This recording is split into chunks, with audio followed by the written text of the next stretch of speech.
everyone, so I've created this video to show you how to install R.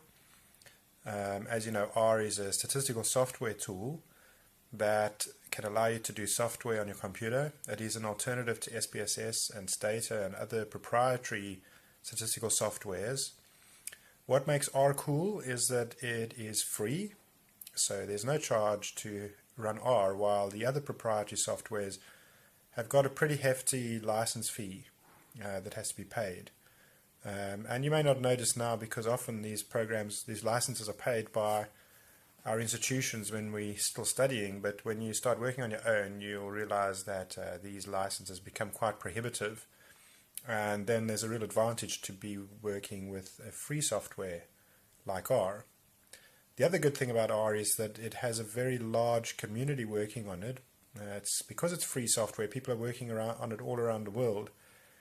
And this means that it's constantly updated and it's constantly kept abreast of the latest developments in statistics. Whereas SPSS and Stata and so on have a pretty small community working on the packages because they are just the company's staff, really. So there's a lot of good reasons to learn R. I have to say R has got a pretty steep learning curve, but if you can get up the learning curve, which you can given enough time and effort, then it's definitely worthwhile. Now, to install R, you actually have to install two packages. You install the base R, which is the one package, and you could really do R with just this package, but it's not very convenient because it relies on coding and stuff like that. It doesn't have a good user interface, in other words. So RStudio was developed, which is essentially a user interface to R, and what it does is that it enhances R and it gives R a nice user-friendly interface with drop-down menus and things like that. So it's much more useful for people that are starting to learn R, and in fact people generally use it. There's not many people that use just the base R without the RStudio. So I'm going to show you how to install these two programs, the R and the RStudio, and then once you've got it installed, I will in future try and make some future videos on how to actually navigate through the basics of R. So I'm going to switch over to a few screenshots and show you just how to install these programs. Okay, so first thing you do is you get your search engine going and type into your search engine R CRAN, like that, enter, and you'll come out on this page where it says the R Comprehensive R Archive Network, which is where you go. So click on there, and then you'll find at the top of the page it gives you options for different operating systems, Linux, Mac or Windows. So I think most of us will be on Mac and Windows. I'm going to download Windows so that you can see how it goes. Click on there, and then you get to this page where it says install R for the first time, and you click on that. Then it gets to this page and you click on at the top here, download R for Windows. It'll always have the latest version in there, so just click on that, and then it goes to gets downloaded, as you can see in that box at the bottom. So you let that happen. When that's finished downloading, then you just install that by clicking on that box like you do with any program.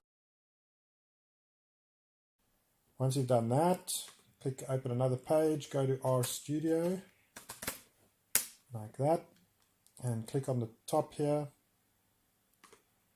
That'll take you to RStudio. At the top it says here, download RStudio, click on there. And then from all of these options, choose the one on the left that says free. Don't worry about it, it'll always be free, but you can see it's the commercial licenses that are not free, but for non-commercial people it's always be free. Download that, and now it takes you to again a page where you choose your operating system. So you got Linux or Ubuntu there, you got Mac and Windows. So I'll use Windows as an example, and again you just download it there. Wait for it to download and then click on the box to install it as usual. Okay, once you've downloaded both of those, you go into your menu and you'll see in your menu you have R and you also have RStudio. So now you click on RStudio. We don't want to go to R. click on RStudio and it will immediately fire up RStudio. Well, maybe not immediately. Give it a few seconds. Okay, here we go. Okay, so here we have RStudio and it opens up. That is the interface. Now, of course, this is going to look like a completely scary and foreign environment to you. I will be looking to do some R videos in future, but if you don't want to wait until then, you can just type in RStudio for beginners or something like that, and you will see lots and lots of videos on how to begin with RStudio, and you can maybe start teaching yourself those things. Okay guys, so there you go. That should install RStudio onto your computers and you're ready to go.